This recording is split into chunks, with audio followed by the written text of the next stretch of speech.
નમસ્તે મિત્રો, રોની રેસીપી વ્લોગમાં સ્વાગત છે તમારું। આજે આપણે બનાવશું એક અલગ જ શાક અને અલગ જ રીંગણ સાથે। તો ચલો આપણે તમે ભરેલા રીંગણને પણ ભૂલી જશો। એટલે ઉનાળાની ગરમીમાં આ રીંગણ આવે છે તો મસ્ત એવા સ્વાદિષ્ટ લાગે છે। તો ચલો સ્ટાર્ટ કરીએ બનાવવાનું। તો અહીંયા મેં 250 ગ્રામ જેટલા વ્હાઈટ કલરના રીંગણ અત્યારે ઉનાળામાં જ આવે છે અને ટેસ્ટમાં પણ બહુ મસ્ત લાગે છે। તો આ રીતે આપણે ભરેલા રીંગણને પણ ભૂલી જઈશું એ રીતનું આપણે આજે શાક બનાવીએ। તો આને હું ધોઈ અને લઈ લીધા છે 250 ગ્રામ રીંગણ। તો હવે આને આપણે ગોળ સ્લાઇસમાં કટ કરી લઈશું। આ રીતે એકદમ મસ્ત રીંગણ છે, જલ્દી ફટાફટ કરીશું આ પ્રોસેસને, નહીં તો આપણા રીંગણ કાળા પડવા માંડશે જલ્દી। તો આ વ્હાઈટ રીંગણમાં એક કે રીંગણ સડાવાળું કે બગડેલું હોતું નથી, એટલે એમાં જોયા વગર કરો તો પણ ચાલે છે। તો હવે એના માટે હવે આપણે એક વાડકો લઈ લેશું।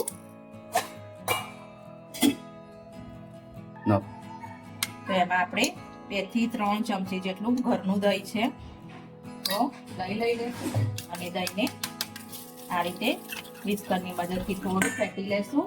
એમાં થોડું આપણે મસાલો કરીશું, ધાણા જીરું, હળદર, મરચું, થોડો ગરમ મસાલો છે અને સ્વાદ પ્રમાણે મીઠું લઈ લેશું થોડું, અને આ રીતે બધા મસાલામાં મિક્સ કરી દઈશું બધાને એક અલગ જ રીતે। અને મસ્ત એવું જાણે ભરેલા રીંગણ બનાવ્યું હોય એ જ રીતે આપણું શાક બનીને તૈયાર થશે। તો આ બધા રીંગણ આપણે અંદર એડ કરી દઈશું અને બધા દહીંને ચોટે એ રીતે આપણે આ રીતે મિક્સ કરી લઈશું। તો આપણે સરસ એવું કોટ કરી લીધું છે અને આ મેં કસૂરી મેથી લીધી છે, એને આપણે થોડી એવી એડ કરીશું અને પાછું ફરીથી મિક્સ કરી લઈશું અને દહીંને આ રીતે કોટ કરી લઈશું બધા જ રીંગણને આપણા। હવે આને 10 મિનિટ સાઈડમાં મૂકી દઈશું। હવે આપણે વઘાર માટેની તૈયારી કરીએ। તો અહીંયા મેં થોડા લસણ મરચા લઈ લીધા છે, 5 થી 10 કળી લસણની અને મરચા છે। તો આ રીતે આપણે મસ્ત એવા ટીચી લેશું।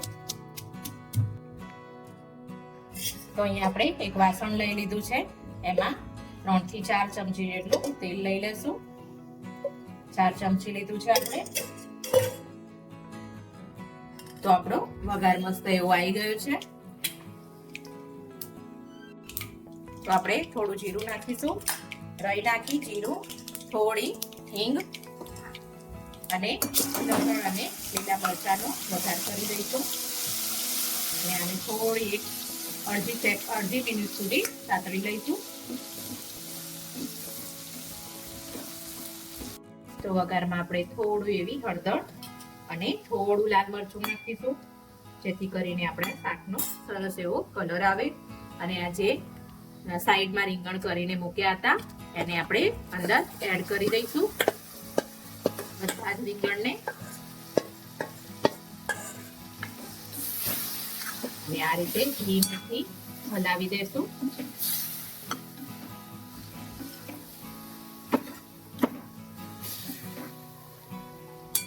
તો અહીંયા આપણે 1 વાટકી જેટલું ખાટું મીઠું ચવાણું લઈ લીધું છે, એને આપણે જે ખાંડમાં લસણ અને મરચાં ખાંડ્યા હતા એ જ ખાંડમાં આ રીતે થોડું એવું નાનું કરી લેશું આપણા ચટપટા ટેસ્ટ માટે અને ભરેલા રીંગણ લાગે ભરેલા રીંગણ જેવા લાગે એવા ટેસ્ટ માટે।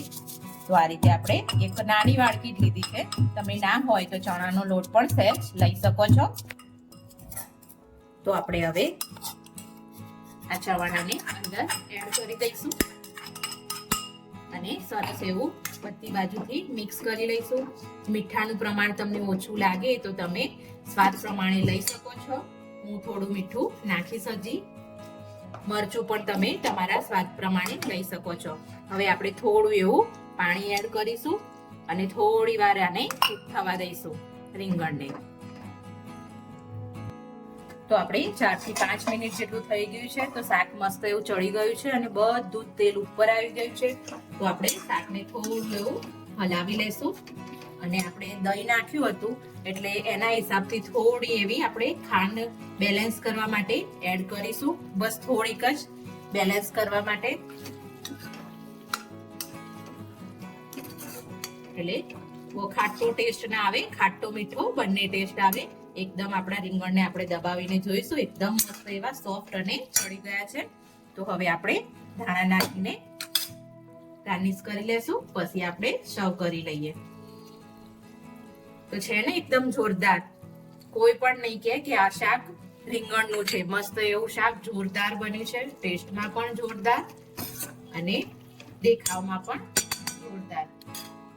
તો તમે પણ તમારા ઘરે જરૂરથી ટ્રાય કરજો. તો આ શાકને તમે રોટલી કે ભાખરી જોડે ગમે તે જોડે ખાઈ શકો છો. બાજરીના રોટલા જોડે પણ ખાઈ શકો છો, પણ ઉનાળો હોય એટલે બાજરીનો રોટલો ના ખાઈએ, એટલે ભાખરી કે રોટલી જોડે, પરોઠા જોડે ખાઈ શકો છો.